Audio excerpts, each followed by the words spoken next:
insisted that one cannot neatly separate past and present history and interpretation due to their intertwined and mutually dependent natures in commemorative activity. He instead proposed in 1997 an approach to the historical Jesus that sought to explain those connections, foreshadowing the demise of the criteria of authenticity in similar approaches. Now, the role of the actual past in the new historiography is a less than straightforward issue. Some scholars remain interested in positing a historical reality behind the Gospels. Others think that we can't even talk sensibly about that. Jens Schroeder, Dale Allison, and I, at least agree that scholars can offer hypotheses about how things could have been. We can take informed guesses. This affirmation requires clear articulation because it's open to misunderstanding. All concerned acknowledge that the actual past is not accessible. By affirming that scholars can theorize a historical Jesus behind the Gospels, this approach does not assume that scholars can access an uninterpreted past reality, much less that they can do so by dispensing with the interpretive categories in the Gospels. These are the assumptions of form criticism, the criteria of authenticity, and the historical positivism to which they give expression. In stark contrast, the new historiography affirms that there is no access to the past apart from the interpretive categories of the sources. Quote, and this is Alan Kirk, quote, "It is only through the transmutation of formative events into transmissible tradition artifacts that the past is preserved at all." In other words, it's only in the interpretation that we find any influence of the past at all. Thus, in response to Sandy Wedderburn, Jens Schroeder states, quote, "Of course, I do not deny that there is a reality to which texts like the Gospels refer, but this does not mean that I would presuppose that this reality is accessible independently of the sources. The decisive point is that we have access to the past only by critical interpretation of the sources and never independently of them." Or, as Zimmermann eloquently put, "Es gibt keine Historie jenseits des Textes, aber es gibt Historie durch den Text und als Text." There is no history on the other side of the text, but there is history through the text and as text. The new historiography in Jesus studies preserves a possible role for the actual past in the production of social memory as part, and only one part, of a larger concern to take seriously the impact of the inertia of the commemorated past upon the formation of memory in the present in general. And I think I'll stop and just pause here for a second and underscore this. When most of us who are applying social memory theory to the Gospels talk about the past, we are not talking about what really happened. We're talking about the inertia of received interpretations. That statement in and of itself does not assume whether those interpretations are accurate or historically inaccurate. It only recognizes the fact that commemorative and interpretive activity in the present is not a free-for-all. As noted earlier, this approach marks a clear difference with form criticism, and it's unfortunate that several scholars overlook this point in claiming that the insights that social memory theory offers have already been offered by form criticism. Certainly, this approach shares with form criticism a concern to understand and explain the Jesus tradition in light of its present community functions. Unlike form criticism, however, the new historiography insists that any given present community, as well as the Jesus tradition it transmits, is itself constituted by the received past. Thus, scholarly inquiry does not stop at observing coinciding elements of the Jesus tradition and community identity. It also asks programmatically about how the inherited past places pressure upon and even forms those present form frameworks in various ways.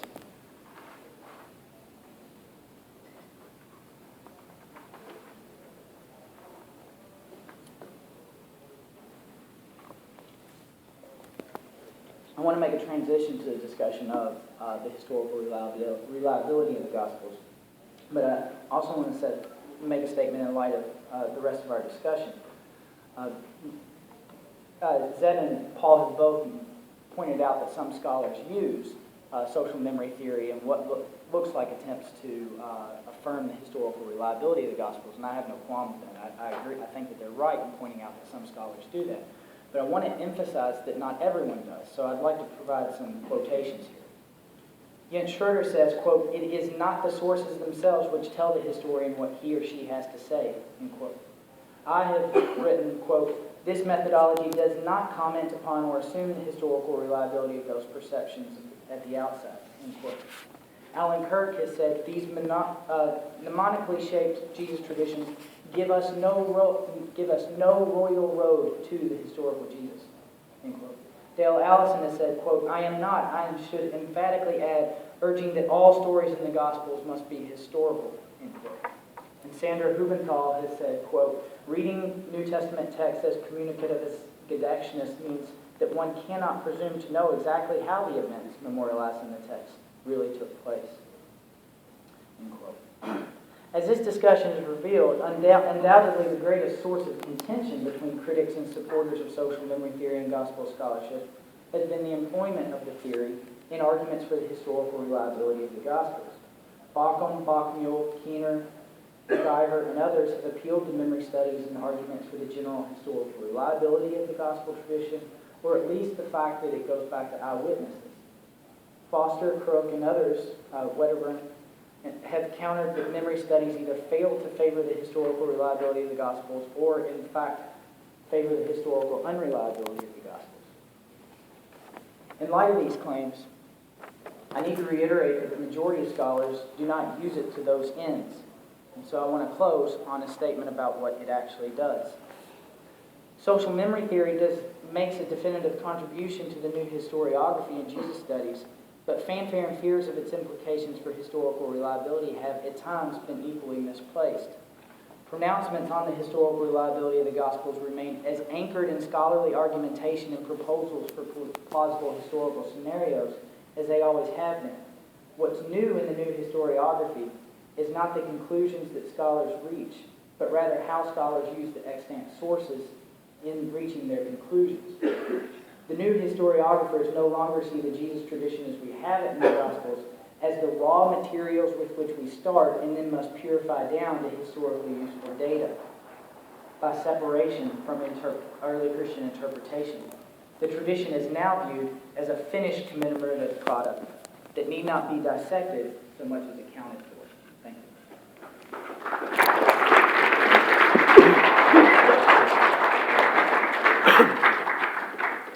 Okay, our next speaker is Zebba Crook on memory distortion and the historical Jesus. I guess you want your PowerPoint, right?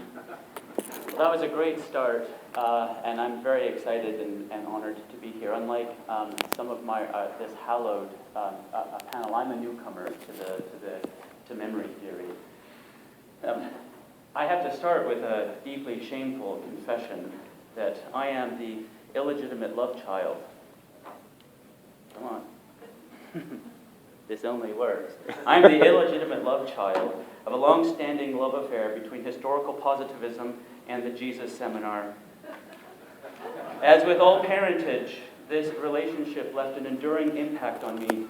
I believe, and I have taught many students to believe, that logical, rigorous, and reasonable criteria could be applied to the sayings of Jesus, allowing us to reverse a process of accretion, adaptation, and calcification in order to arrive at something sometimes more and sometimes less reliable, kernels of utterances that came directly from Jesus' lips. Like the Jesus Seminar, I was not overly optimistic about the number of these kernels. Some things had been altered beyond recognition and others invented outright. In other words, when I encountered memory theory a number of years ago, I was not naive about the invention of Jesus material among early Christians. But I was, like the Jesus Seminar, I contend, utterly naive about the way groups disremember the past. I believed that the proper application of rigorous criteria could lead us to the reconstruction of the past as it actually happened. How embarrassing. And unfortunately, I can't even attribute this to doing crack during one of my many times. Probably approximately a year ago, to quote the world's most famous mayor.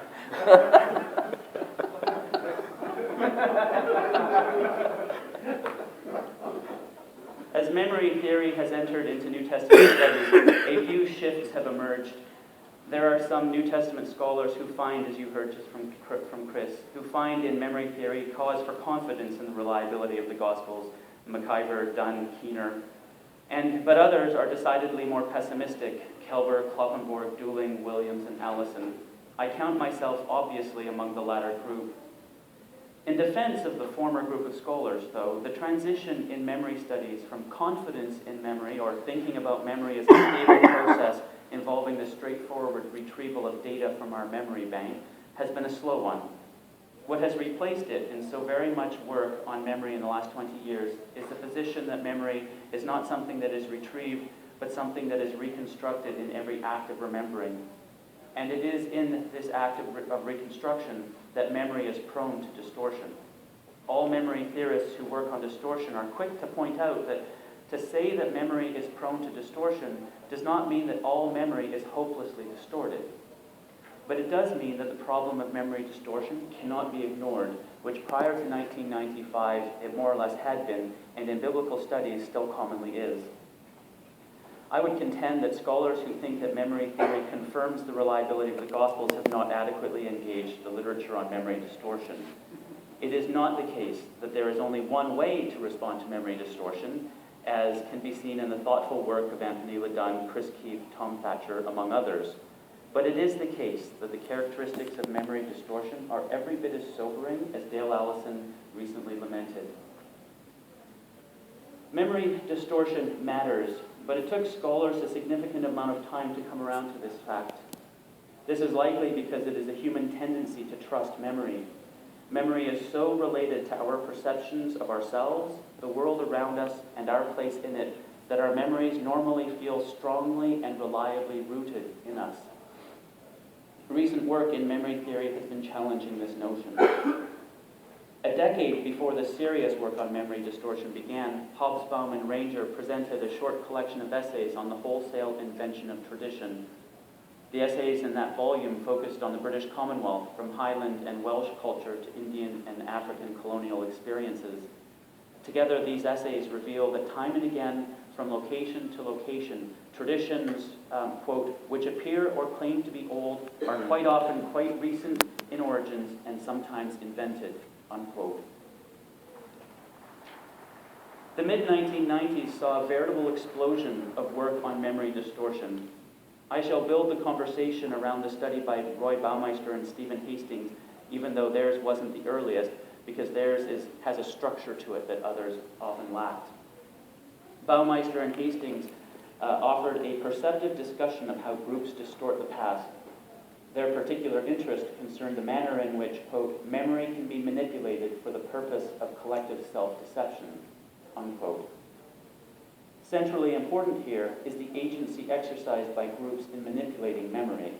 This is different from accidental forgetting, which does not presume agency. This manipulation is deliberate because it is done for a purpose, usually to reflect well on the group. Baumeister and Hastings take it as axiomatic that, quote, most social groups wish to maintain a positive image of themselves, unquote, and I would add to that, of their founding figures. Baumeister and Hastings find evidence of 7 strategies or mechanisms for deliberate distortion of collective memory. These are linking versus detachment, that is, presenting or adhering to or rejecting certain causal connections between events, or blaming the enemy, that is, making your own misdeeds appear to be a measured reaction, for instance, rather than an overreaction or an unprovoked attack, selective omission of disagreeable facts, exaggeration and embellishment, blaming the circumstances, contextual framing, and the outright invention of false memories. I have placed these not in their order, but in the order of degree of distortion, wherein rejecting causal connections between events is a minor form of distortion, and invention a major form. The first 4 of these tend not to change the past. They merely try to alter what the past means or how it unfolded.